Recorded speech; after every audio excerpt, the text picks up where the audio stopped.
Bismillahirrahmanirrahim. Assalamualaikum warahmatullahi wabarakatuh. Dalam kesempatan kali ini, kami akan mempresentasikan hasil penelitian kami dengan judul Pengaruh Kemampuan Berpikir Secara Kritis Terhadap Kemampuan Membaca Teks Bahasa Inggris pada Siswa EFL atau English for Foreign Language.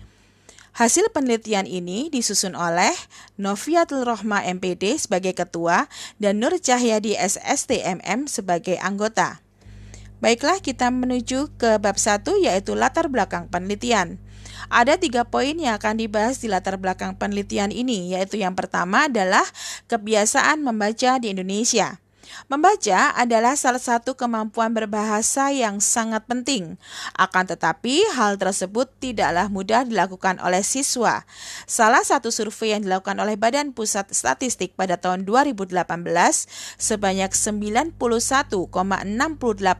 populasi anak muda di Indonesia lebih senang untuk berinternet dan bermain game daripada membaca. Data dari UNESCO pada tahun 2012 mengatakan bahwa indeks membaca untuk orang-orang di Indonesia mencapai angka 0,001, yang artinya adalah dari 1.000 orang di Indonesia, hanya 1 orang yang mempunyai ketertarikan untuk membaca. Poin yang kedua adalah masalah yang dihadapi di kelas membaca. Sebagai seorang pengajar bahasa Inggris, peneliti menemui beberapa permasalahan yang berkaitan dengan mengajar reading di kelas. Beberapa dari siswa mengalami kesulitan untuk menjawab pertanyaan yang berkaitan dengan teks, terutama yang jawabannya berupa kesimpulan atau pendapat. Mahasiswa juga mengalami kesulitan untuk membuat kesimpulan setelah mereka membaca sebuah teks. Selain itu, kurangnya kosakata bahasa Inggris yang mereka punya juga menjadi kendala bagi mahasiswa untuk memahami sebuah teks. Oleh karena itu, sebagai pengajar reading, diperlukan kemampuan untuk menerapkan strategi dan teknik pengajaran yang sesuai, sehingga mampu meningkatkan kemampuan membaca siswa. Poin yang ketiga adalah teknik pengajaran reading dengan menggunakan critical thinking. Brown, salah satu ahli bahasa, mengatakan bahwa pembelajaran bahasa Inggris yang ideal tidak hanya dibatasi oleh faktor bahasa itu sendiri, akan tetapi juga bagaimana mengembangkan pola berpikir secara kritis. Critical thinking adalah kemampuan untuk menginterpretasi dan mengevaluasi serta mengkomunikasikannya dalam sebuah argumentasi. Penerapan critical thinking dalam pengajaran reading dapat dipergunakan untuk memilah informasi yang harus disimpan dan membandingkannya dengan pengetahuan yang telah diperoleh atau informasi yang didapat dari sumber yang lain. Dalam proses reading, critical thinking diperlukan sebagai salah satu proses interaktif yang dilakukan secara terus-menerus dengan cara bertanya baik dengan metode berbicara sendiri ataupun bertanya ke orang atau sumber yang lain tentang teks yang mereka baca. Pertanyaan berbentuk opini atau pendapat bisa memicu siswa untuk menggunakan critical thinking atau berpikir secara kritis. Baiklah, kita ke slide yang selanjutnya. Dalam penelitian ini ada 2 rumusan masalah yang bisa kita lihat di slide. Yang pertama adalah bagaimana penggunaan critical thinking sebagai salah satu teknik pengajaran dalam kelas membaca. Dan yang kedua adalah bagaimana critical thinking bisa meningkatkan pemahaman siswa terhadap sebuah teks. Sedangkan untuk tujuan penelitian, yang pertama adalah untuk mengetahui bagaimana penggunaan teknik critical thinking sebagai salah satu teknik pengajaran dalam kelas membaca. Dan yang kedua adalah untuk memahami bagaimana critical thinking bisa meningkatkan pemahaman siswa terhadap sebuah teks. Sedangkan untuk target luaran dari penelitian ini adalah yang pertama, guru atau dosen mengetahui langkah-langkah bagaimana teknik berpikir secara kritis dapat digunakan dalam pengajaran reading.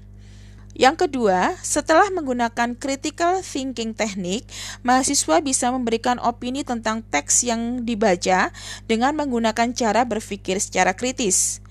Ketiga, hasil penelitian ini diharapkan bisa memicu guru atau dosen untuk menerapkan teknik pembelajaran yang sesuai untuk mengajar reading.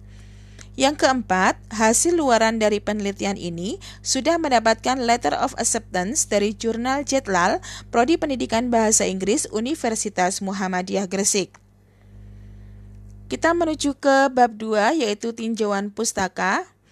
Ada 4 poin yang disampaikan di sini. Yang pertama adalah pembelajaran bahasa Inggris untuk pembelajar EFL atau English for Foreign Language.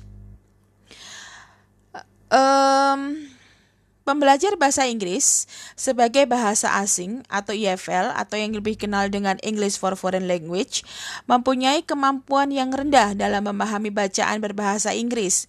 Permasalahan itu diantaranya adalah bagaimana mensintesa informasi yang didapat dari sebuah teks dan menyatakannya kembali sesuai dengan pola pikir yang mereka miliki. Untuk itu, diperlukan adanya metode ataupun teknik yang bisa membuat siswa EFL sehingga kemampuan membacanya bisa meningkat. Yang kedua adalah pengertian tentang membaca, memahami bacaan, dan tujuan membaca. Membaca adalah salah satu kemampuan untuk menolong manusia dalam memperoleh pengetahuan dan pengalaman. Melalui membaca, maka ilmu pengetahuan akan semakin berkembang dan maju. Membaca adalah salah satu cara sederhana dan tercepat untuk menentukan tingkat pengetahuan manusia. Definisi lain mengatakan bahwa membaca adalah bagaimana pembaca memahami isi sebuah bacaan, memahami sebuah tulisan. Membaca adalah sebuah aktivitas yang kompleks yang melibatkan baik itu persepsi maupun pemikiran. So, dari beberapa definisi tersebut bisa kita simpulkan bahwa membaca adalah bagaimana pembaca menerima dan menginterpretasi pesan yang disampaikan oleh penulis. Poin yang ketiga adalah tentang pengertian critical thinking. Menurut teori Bloom Taxonomy, terdapat sebuah hubungan antara bahasa dan kognisi. Bloom Taxonomy ini bisa digunakan di semua area proses pembelajaran, termasuk pembelajaran reading. Critical thinking adalah bagaimana cara menstimulasi siswa untuk berpikir tentang sebuah subjek. Penggunaan critical thinking atau berpikir secara kritis di dalam kelas membaca. Selama proses membaca, siswa akan mampu untuk memahami, merefleksi, dan mengevaluasi apa yang ditulis oleh penulis. Dalam proses ini, pembaca tidak harus mengambil semua ide yang ditulis oleh penulis di dalam teks, akan tetapi juga mempunyai sudut pandang sendiri. Poin yang keempat yaitu tentang strategi pengajaran reading dengan menggunakan teknik critical thinking. Proses memahami sebuah bacaan dengan menggunakan critical thinking bisa dengan menggunakan catatan di kanan atau kiri teks tentang pendapat siswa berkaitan dengan teks, atau bisa juga dengan membuat outline atau mencermin idea di tiap-tiap paragraf, atau juga bisa dengan memparafrase atau memberikan pertanyaan tentang isi teks dan menyimpulkannya. Nah, dengan menggunakan langkah-langkah ini diharapkan siswa mampu berpikir secara kritis selama proses membaca. Baik, kita ke slide selanjutnya yaitu bab 3 tentang metode penelitian. Yang pertama, jenis penelitian yang digunakan adalah penelitian kuantitatif. Dan populasi dari penelitian ini adalah mahasiswa kelas B sore semester 2 tahun akademik 2019-2020 dari Prodi Teknik Industri, Fakultas Teknik Universitas Muhammadiyah Gresik. Yang ketiga, teknik sampling yang digunakan adalah simple random sampling. Sampel yang digunakan sebanyak 28 mahasiswa dan untuk waktu penelitian antara bulan Februari sampai dengan September 2020. Data diambil dari hasil pretest dan post-test nilai reading dari kelas yang diuji coba dengan menggunakan metode critical thinking. Uji coba hanya dilakukan pada satu kelas saja, di mana data pretest diambil dari satu nilai reading sebelum tengah semester tanpa didahului dengan menerapkan metode critical thinking. Dan nilai post-test diambil dari satu nilai reading sesudah tengah semester dengan siswa terlebih dahulu melalui treatment critical thinking. Soal yang diberikan adalah soal reading sebanyak 20 butir soal multiple choice. Soal pretest dan posttest mengalami atau menggunakan jenis teks yang berbeda dengan jenis pertanyaan untuk pretest yang disesuaikan dengan metode critical thinking. Rentang skor untuk pretest dan posttest adalah 0 sampai dengan 100. Untuk menguji kelayakan butir soal, maka diadakan uji validitas terlebih dahulu. Teknik analisa data yang digunakan adalah dengan menggunakan t-test untuk mengetahui besarnya pengaruh antara variabel bebas terhadap variabel terikat sebelum dilakukan perlakuan dan setelah dilakukan perlakuan.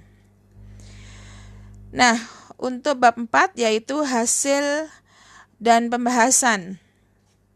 Dalam hal ini kami menggunakan uji normalitas, yaitu digunakan untuk mengetahui data yang akan dianalisis apakah terdistribusi secara normal atau tidak. Secara fundamental, data yang berdistribusi normal dapat diketahui melalui bentuk histogram seperti lonceng. Pada penelitian ini menggunakan uji normalitas Shapiro-Wilk karena sampel yang dipakai kurang dari 50 responden. Berikut tabel uji normalitas. Nah, dari tabel tersebut dapat diketahui bahwa hasil outputnya untuk kelompok pre sebesar 0,380 dan untuk kelompok post sebesar 0,178. Karena nilai signifikan untuk kedua kelompok tersebut adalah lebih besar yaitu 0,05, maka sebagai dasar pengambilan keputusan dalam uji normalitas Shapiro-Wilk di atas dapat disimpulkan bahwa data nilai kelompok pre dan post adalah berdistribusi normal. Yang kedua adalah uji hipotesis dengan menggunakan t-test. Untuk menguji hipotesis, kita bisa lihat pada kolom di sebelah kanannya. Dari hasil analisis didapatkan nilai T sama dengan 4,396 dengan P lebih kecil dari 0,05. So, dengan demikian dapat diambil kesimpulan berdasarkan data pada tabel tersebut bahwa terdapat perbedaan yang signifikan antara hasil nilai pretest dengan hasil nilai posttest. Oke, ke slide yang selanjutnya yaitu tentang kesimpulan dan saran. Kesimpulan dari penelitian ini yang pertama adalah metode critical thinking mempunyai pengaruh yang signifikan terhadap kemampuan siswa dalam menganalisa sebuah teks. Dengan menggunakan metode critical thinking, siswa mampu menyaring informasi penting yang ada di dalam teks serta menyimpulkannya. Sedangkan untuk saran, yang pertama adalah untuk para pengajar reading. Metode critical thinking ini bisa dijadikan salah satu alternatif untuk meningkatkan kemampuan siswa dalam memahami teks. Dan yang kedua, dalam penerapan critical thinking, ada baiknya pengajar memberikan teks dengan tema yang menarik, sesuai dengan minat mahasiswa atau sesuai dengan ilmu yang mereka pelajari. Dan yang ketiga, teknik diskusi atau role play bisa digunakan selama penerapan metode critical thinking.